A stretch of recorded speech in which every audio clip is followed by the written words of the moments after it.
Equipment है हमारे पास incubator.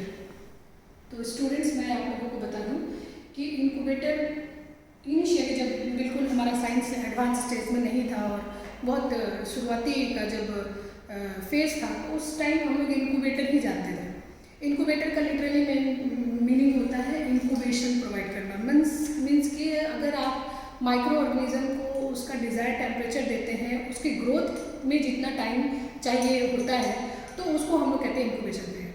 कहने का मतलब कि जैसे एक बच्चे को डेवलप करने के लिए 9 मंथ चाहिए होता है, तो वो उसका इंक्यूबेशन पीरियड हुआ। इसी तरह एक नॉर्मल माइक्रो ऑर्गेनिज्म को 24 आवर की ज़रूरत होती है। यानी आपने जब उसको कल्चर करना होता है, जब आप किसी माइक्रो ऑर्गेनिज्म को पेट्री प्लेट में सीड करते हैं, तो उसके 24 आवर तक वो माइक्रो ऑर्गेनिज्म अपना पूरी तरह से ग्रोथ को दिखाने के लिए वो उतना टाइम लेता है। अब माइक्रो ऑर्गेनिज्म, जब हम माइक्रो ऑर्गेनिज्म की बात करेंगे तो माइक्रो ऑर्गेनिज्म में भी डिफरेंट ग्रुप के आपके माइक्रो ऑर्गेनिज्म हैं। कुछ बैक्टीरिया भी माइक्रो ऑर्गेनिज्म होता है, वायरस भी माइक्रो ऑर्गेनिज्म की। हालांकि वायरस को हम लोग लिविंग एंड नॉन लिविंग के बीच में मानते हैं, तो उसको माइक्रो ऑर्गेनिज्म की कैटेगरी में हम लोग नहीं लाते, उसको एक स्पेशल क्लास ही दिया गया है। इसी तरह फंजाई होता है, वो भी एक माइक्रो ऑर्गेनिज्म है। माइक्रो ऑर्गेनिज्म आप लोगों को अच्छी तरह से पता होगा, जिसको देखने के लिए हमें माइक्रोस्कोप की जरूरत होती है, जिसका डिटेल स्ट्रक्चर हम खुद नेकेड आई से नहीं देख सकते हैं। तो इनमें भी जो इंक्यूबेशन पीरियड होता है वो बैक्टीरिया के लिए अलग होता है, फंजाई के लिए अलग होता है, वायरस के लिए अलग होता है, प्रोटोजोआ के लिए अलग होता है, एल्गी के लिए अलग होता है। इन सब जितने भी आपके जो माइक्रो ऑर्गेनिज्म के क्लासेस हैं, उन सब के लिए अलग होता है। नॉर्मली जो बैक्टीरिया का इंक्यूबेशन पीरियड होता है वो 24 आवर से लेकर 72 आवर तक होता है। कुछ बैक्टीरिया 24 घंटा में ही ग्रो कर जाता है, बट कुछ बैक्टीरिया हो सकता है आपको 2 दिन ले ले, यानी 48 आवर ले ले, कुछ बैक्टीरिया 72 आवर ले ले। तो ये डिपेंड करता है कि किस तरह का माइक्रो ऑर्गेनिज्म है। इसी तरह आपका जैसे फंजाई है, फंजाई को नॉर्मली ग्रो करने के लिए आपको 3 से 5 दिन का टाइम चाहिए होता है। उसी में आपको उसका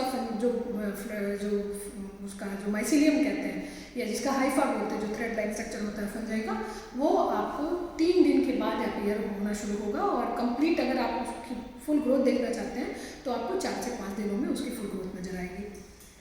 ये हमारा एक सिंपल इंक्यूबेटर है। इस इंक्यूबेटर में कहीं किसी तरह का कोई अलग एडवांसमेंट नहीं है, बट धीरे धीरे जैसे जैसे जब साइंस डेवलप करेंगे, आप ये देख सकते हैं कि हमारे पास 2 इंक्यूबेटर है, शॉर्ट इंक्यूबेटर है, और ये एक एडवांस इंक्यूबेटर है जिसको कि हम लोग कहते हैं बीओडी इंक्यूबेटर। और ये जो बीओडी इंक्यूबेटर है, इसके साथ सेकर भी है। एक हमारे पास अलग सिंपल बीओडी इंक्यूबेटर है, इसमें सेकर नहीं है। अब ये इंक्यूबेटर और इस इंक्यूबेटर में फर्क है। इसको आप लोग देख सकते हैं कि इसको हम लोग कहते हैं बीओडी इंक्यूबेटर, यानी बायोलॉजिकल ऑक्सीजन डिमांड। बीओडी का full form biological oxygen demand होता है। और ये सिंपल इंक्यूबेटर है। कहने का मतलब कि ये जो इंक्यूबेटर होगा, मैं इसको खोल के दिखाती हूँ। ये सिंपल एक कैबिनेट की तरह होता है, ग्लास कैबिनेट की तरह होता है, जिसमें आप ये देख रहे हैं 3 सेल्स लगे हुए हैं। और इन 3 सेल्स जब आपको माइक्रो ऑर्गेनिज्म को ग्रो कराना होता है पेट्री प्लेट्स में, इस तरह से पूरे तीनों जो है वो रैक में हम लोग सजा देते हैं, और इसको बंद करके, और यहाँ से जो हमें डिज़ायर्ड टेम्परेचर की जरूरत होती है। नॉर्मल जो इंक्यूबेटर होता है, जहाँ कहीं बीओडी की बात नहीं है, वो नॉर्मल इंक्यूबेटर जो है वो 37 मिनिमम टेम्परेचर उसका 37 डिग्री सेंटीग्रेड होगा। यानी 37 से लेके आप 70-100 तक उसको टेम्परेचर दे सकते हैं। जैसे माइक्रो ऑर्गेनिज्म भी डिफरेंट तरह के होते हैं। कुछ माइक्रो ऑर्गेनिज्म जो होते हैं वो मेजोफिलिक ग्रुप के होते हैं। मेजोफिलिक कहने का मतलब जो आपका और हमारा टेम्परेचर है, उस टेम्परेचर पे जो माइक्रो ऑर्गेनिज्म ग्रो करेगा उसको हम लोग मेजोफिलिक कहते हैं। और mesophilic type of micro organism यही फ्रिक्वेंटली पाए जाते हैं। जैसे जो भी आपके जो नॉर्मल माइक्रो ऑर्गेनिज्म है ना, जैसे इकोलाई है ना, या आपको सुडोमोनास है, स्टेफाइलोकोकस है, ये सारे जो है आपके वो मतलब कि मेजोफिलिक ग्रुप में आते हैं। लेकिन कुछ माइक्रो ऑर्गेनिज्म होते हैं जो कि लो टेम्परेचर पे ग्रो करते हैं, कुछ माइक्रो ऑर्गेनिज्म जो है वो हाई टेम्परेचर पे ग्रो करते हैं। वो माइक्रो ऑर्गेनिज्म जो कि लो टेम्परेचर पे ग्रो करते हैं, उनको हम लोग बोलते हैं साइक्रोट्रॉपिक माइक्रो ऑर्गेनिज्म। लो टेम्परेचर कहने का मतलब कि 0 डिग्री सेंटीग्रेड से नीचे जो माइक्रो ऑर्गेनिज्म ग्रो करेगा, जिसके ग्रोथ के रिक्वायरमेंट के लिए हमारा टेम्परेचर 0 डिग्री सेंटीग्रेड फेवरेबल है, मीन्स उस टेम्परेचर से नीचे जितना आप चिल्ड कंडीशन दीजिएगा उतना अच्छे से वो ग्रो करेगा। तो ऐसे माइक्रो ऑर्गेनिज्म को हम लोग साइक्रोट्रॉप कहते हैं। सिमिलरली वैसा माइक्रो ऑर्गेनिज्म जिसको कि ग्रो करने के लिए एबो, तो मोटा मोटी अभी जैसे मैं आपको बता रही थी कि थर्मोफिलिक माइक्रो ऑर्गेनिज्म होते हैं। तो थर्मोफिलिक माइक्रो ऑर्गेनिज्म वैसा माइक्रो ऑर्गेनिज्म जिनको कि हम लोग कह सकते हैं कि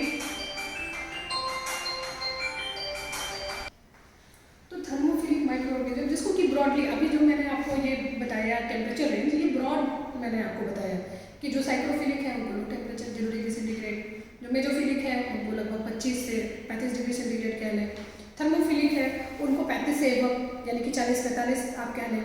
अब अगर 40-45 से एबव भी चला गया, 70 तक चला जाएगा तो उसको हाइपरथर्मोफिल बोलेंगे। हर माइक्रो ऑर्गेनिज्म का एक ऑप्टिमम टेम्परेचर होता है, एक मिनिमम टेम्परेचर होता है और एक मैक्सिमम टेम्परेचर होता है। ऑप्टिमम टेम्परेचर कहने का मतलब जैसे 0 to 10 डिग्री सेंटीग्रेड अगर हम बात करें, जो कि साइक्रोफिलिक माइक्रो ऑर्गेनिज्म का रेंज है, इस रेंज में ये जो साइक्रोफिलिक माइक्रो ऑर्गेनिज्म है वो बहुत अच्छे से ग्रो करेगा। लेकिन अगर आपने उसको 10 से ऊपर टेम्परेचर दे दिया तो उस माइक्रो ऑर्गेनिज्म की ग्रोथ जो होगी वो डिक्रीज करनी शुरू हो जाएगी। तो इस तरह से एक उसी तरह मिनिमम टेम्परेचर, आप मिनिमम उसको कितना टेम्परेचर दे सकते हैं, 0 डिग्री सेंटीग्रेड आप उसको मिनिमम टेम्परेचर दे सकते हैं, मैक्सिमम कितना दे सकते हैं, 10 डिग्री सेंटीग्रेड दे सकते हैं। तो in broad sense psychrophilic micro organism जिसका temperature range 0 to 10 degree centigrade होता है, मेजोफिलिक माइक्रो ऑर्गेनिज्म जिसका टेम्परेचर रेंज आप 10 to लेके 25, समटाइम 30-35 भी जाता है, और थर्मोफिलिक माइक्रो ऑर्गेनिज्म जिसका टेम्परेचर ग्रेटर दैन 25 और 35 मीन्स उसका मतलब कि कह लीजिए 25 से 45 डिग्री सेंटीग्रेड के बीच में जो माइक्रो ऑर्गेनिज्म ग्रो करे उसको हम लोग थर्मोफिलिक माइक्रो ऑर्गेनिज्म बोलते हैं। ठीक है, तो अब हमें इस जो हमारा जो एक ट्रेडिशनल इंक्यूबेटर है उस इंक्यूबेटर में आप साइक्रोट्रॉपिक को ग्रो नहीं करा सकते, आप हद से हद mesophilic and thermophilic micro organism को ग्रो करा सकते हैं, क्योंकि इसका टेम्परेचर रेंज कितना 35 से शुरू होता है एंड मैक्सिमम आपको 70 और 100 जाएगा। तो इसलिए ये जो इंक्यूबेटर है ये इसका जो यूज होता है वो एक लिमिटेड इसका यूज। अब इसी इंक्यूबेटर के एडवांसमेंट में हमारा बीओडी इंक्यूबेटर है, क्योंकि बीओडी इंक्यूबेटर के टेम्परेचर को हम लोग अपर भी कर सकते हैं और लो भी कर सकते हैं, बट ये जो इंक्यूबेटर है इस इंक्यूबेटर को हम लोग इन्वायरमेंट टेम्परेचर से नीचे नहीं कर सकते, इसके साथ यही एक लिमिटेशन है। अब हम आते हैं बीओडी इंक्यूबेटर की तरफ।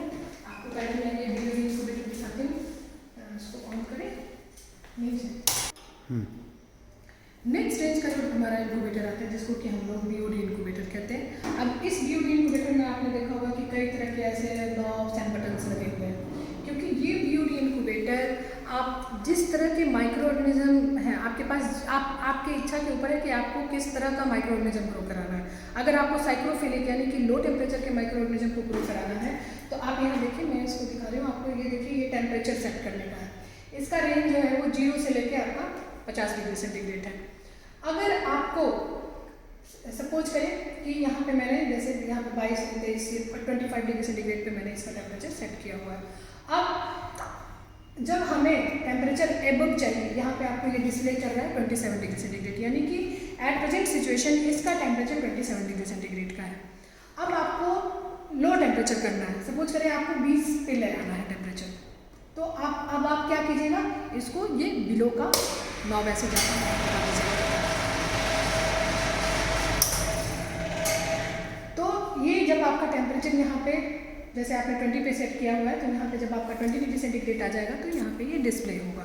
इसी तरह अगर आपको टेम्परेचर बढ़ाना है, सपोज करें कि यहाँ पे तो आपको 27 डिग्री सेंटीग्रेड दिखा रहा है लेकिन आपको टेम्परेचर 30 डिग्री सेंटीग्रेड चाहिए, तो आपको ये एबव का बटन जो है वो अप करना होगा, और यहाँ पे जब आपका 30 डिग्री सेंटीग्रेड टेम्परेचर जब पहुँच जाएगा तो ये आपको यहाँ पे डिस्प्ले होगा। और ये हमारा सिंपल बीओडी इंक्यूबेटर है जिसमें आप देख रहे हैं कि बस ये 3 हमारा कैबिनेट लगा हुआ है एंड नीचे यहाँ पे फ़ैन भी है जो कि टेम्परेचर को रेगुलेट करता है। आप देख सकते हैं कि यहाँ पे ये फ़ैन हमारा ऑन है, चल रहा है, और ये टेम्परेचर को रेगुलेट करता है। तो इस बीओडी इंक्यूबेटर में आप साइक्रोफिलिक माइक्रो ऑर्गेनिज्म को भी ग्रो करा सकते हैं, आप मेजोफिलिक माइक्रो ऑर्गेनिज्म को भी ग्रो करा सकते हैं।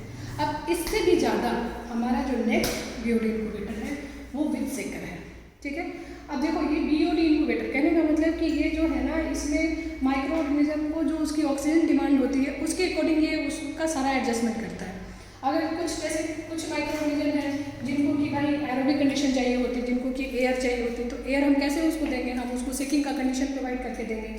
तो ये जो हमारा advance type of BOD incubator है, इसमें देखो आपने ये देख सकते हैं कि इसमें ये कैबिनेट बने हुए हैं, ये लाइट, वहाँ से फ़ैन की व्यवस्था है, और ये हमारा सेकर है, क्योंकि जब ये इस तरह से ये अप डाउन आगे पीछे ये करके और ये वाइब्रेट करता है, जिससे कि आपका जो भी इसमें आपने फ्लास्क में जो मटेरियल रखा हुआ है, specially liquid medium, liquid medium को वो सेक करता है ताकि उसको एरोबिक कंडीशन जो माइक्रो ऑर्गेनिज्म है वो ऊपर आता रहे। क्योंकि आपको पता है जैसे लिक्विड में अगर माइक्रो ऑर्गेनिज्म को ग्रो कराना है तो लोअर अगर वो डेप्थ में जाएगा यानी कि वहाँ पे एनारोबिक कंडीशन है, अगर वो अपर पे आएगा दैट मीन्स कि वो एरोबिक कंडीशन में ला रहा है।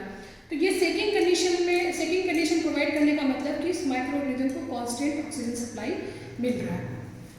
तो ये हमारा ब्यूटी इनक्यूबेटर है, यानी हम माइक्रो ऑर्गेनिज्म को ग्रो कराने के लिए एज पर उसकी ऑक्सीजन डिमांड के अकॉर्डिंग उसको हम सारा कंडीशन प्रोवाइड कर रहे हैं, इसीलिए हम इसको ब्यूटी इनक्यूबेटर कह रहे हैं। ये जो बीओडी इंक्यूबेटर है इसको हम लोग रेफ्रिजरेटेड इंक्यूबेटर भी बोलते हैं, या इसको हम लोग कोल्ड इंक्यूबेटर सेकर भी बोलते हैं, कोल्ड इंक्यूबेटर भी बोल सकते हैं। इसलिए क्योंकि इसको रेफ्रिजरेटेड इसलिए क्योंकि अगर आप इसमें आपके टेम्परेचर आप ये दे सकते हैं कि इसमें हम 0 डिग्री सेंटीग्रेड पे भी इसके टेम्परेचर को हम ला सकते हैं। यानी अगर हमें कोल्ड कंडीशन चाहिए तो हम कोल्ड कंडीशन भी प्रोवाइड कर सकते हैं, अगर हमें उसको हॉट कंडीशन देना है यानी कि हाई टेम्परेचर भी देना है तो हम उसको हाई टेम्परेचर भी दे सकते हैं। तो इसीलिए इसको हम लोग रेफ्रिजरेटेड इंक्यूबेटर भी कहते हैं, क्योंकि नॉर्मल इंक्यूबेटर का मतलब तो आपको पता ही है कि भाई जो एक इन्वायरमेंटल टेम्परेचर से लेके 170 ऐसे एबव जो जाए। लेकिन अगर हमने उसको अगर बीओडी इंक्यूबेटर कह दिया इसका मतलब कि उस इंक्यूबेटर में रेफ्रिजरेशन की भी फैसिलिटी